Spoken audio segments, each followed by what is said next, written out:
1 Timothée, chapitre 3. Les devoirs des évêques et des diacres. Cette parole est certaine. Si quelqu'un aspire à la charge d'évêque, il désire une œuvre excellente. Il faut donc que l'évêque soit irréprochable, mari d'une seule femme, sobre, modéré, réglé dans sa conduite, hospitalier, propre à l'enseignement. Il faut qu'il ne soit ni adonné au vin, ni violent, mais indulgent, pacifique, désintéressé. Il faut qu'il dirige bien sa propre maison et qu'il tienne ses enfants dans la soumission et dans une parfaite honnêteté. Car si quelqu'un ne sait pas diriger sa propre maison, comment prendra-t-il soin de l'Église de Dieu? Il ne faut pas qu'il soit un nouveau converti, de peur qu'enflé d'orgueil, il ne tombe sous le jugement du diable. Il faut aussi qu'il reçoive un bon témoignage de ceux du dehors, afin de ne pas tomber dans l'opprobre et dans les pièges du diable. Les diacres aussi doivent être honnêtes, éloignés de la duplicité, des excès du vin, d'un gain sordide, conservant le mystère de la foi dans une conscience pure. Qu'on les éprouve d'abord et qu'ils exercent ensuite leur ministère, s'ils sont sans reproche. Les femmes, de même, doivent être honnêtes, non médisantes, sobres, fidèles en toutes choses. Les diacres doivent être maris d'une seule femme et diriger bien leurs enfants et leur propre maison. Car ceux qui remplissent convenablement leur ministère s'acquièrent un rang honorable et une grande assurance dans la foi en Jésus-Christ.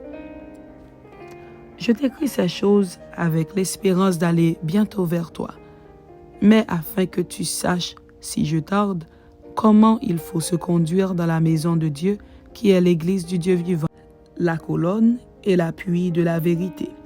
Et, sans contredit, le mystère de la piété est grand. Celui qui a été manifesté en chair, justifié par l'Esprit, vu des anges, prêché aux gentils, cru dans le monde, élevé dans la gloire.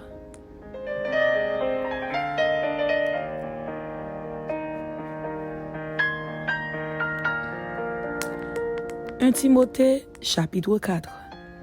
Recommandation à Timothée au sujet des faux docteurs, de sa conduite dans l'exercice du ministère et de la répréhension fraternelle. Mais l'Esprit dit expressément que, dans les derniers temps, quelques-uns abandonneront la foi pour s'attacher à des esprits séducteurs et à des doctrines de démons, par l'hypocrisie de faux docteurs portant la marque de la flétrissure dans leur propre conscience, prescrivant de ne pas se marier et de s'abstenir d'aliments que Dieu a créés pour qu'ils soient pris avec action de grâce par ceux qui sont fidèles et qui ont connu la vérité. Car tout ce que Dieu a créé est bon, et rien ne doit être rejeté pourvu qu'on le prenne avec action de grâce, parce que tout est sanctifié par la parole de Dieu et par la prière. En exposant ces choses aux frères, tu seras un bon ministre de Jésus-Christ, nourri des paroles de la foi et de la bonne doctrine que tu as exactement suivie. Repousse les contes profanes et absurdes.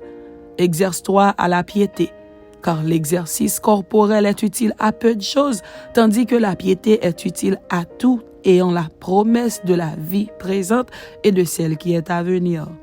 C'est là une parole certaine et entièrement digne d'être reçue. Nous travaillons, en effet, et nous combattons parce que nous mettons notre espérance dans le Dieu vivant, qui est le sauveur de tous les hommes, principalement des croyants. Déclare ces choses et enseigne-les. Que personne ne méprise ta jeunesse, mais sois un modèle pour les fidèles, en parole, en conduite, en charité, en foi, en pureté. Jusqu'à ce que je vienne, applique-toi à la lecture, à l'exhortation, à l'enseignement. Ne néglige pas le don qui est en toi, qui t'a été donné par prophétie avec l'imposition des mains de l'Assemblée des anciens. Occupe-toi de ces choses. Donne-toi tout entier à elles, afin que tes progrès soient évidents pour tous. Veille sur toi-même et sur ton enseignement. Persévère dans ces choses, car en agissant ainsi, tu te sauveras toi-même et tu sauveras ceux qui t'écoutent. Amen.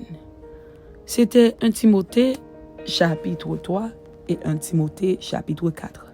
Que Dieu vous bénisse. Amen.